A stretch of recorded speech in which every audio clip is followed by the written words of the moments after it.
आज आध्या आप सबके लिए बना रही है हल्दी वाला दूध। इसको पीने से बच्चों की इम्यूनिटी सिस्टम मजबूत होता है ना आध्या?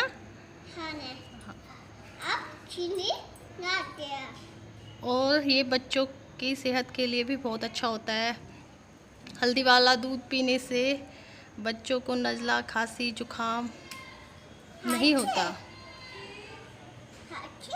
पहले आध्या डाल रही है 1 टेबलस्पून चीनी, डाल दिया। उसके बाद 1 टेबलस्पून बादाम। ये 2 बादाम ने भिगोकर पीस लिया है। अब इसको आधे स्पून से डालो दूध में। Very good. थोड़ा सा और डालो।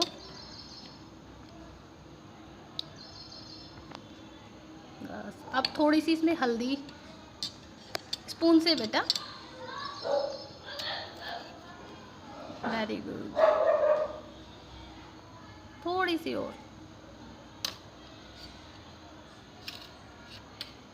हाँ। Very good. अब इसको मिक्स कर दो। ये दूध बच्चों के लिए बहुत अच्छा होता है।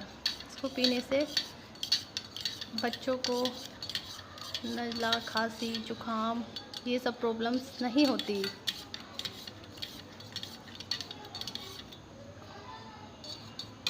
Very good. इसको अच्छे से मिक्स कर दो।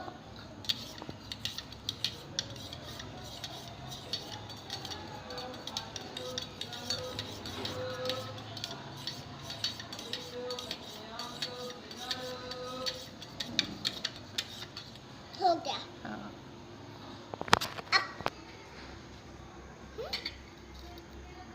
अब घर में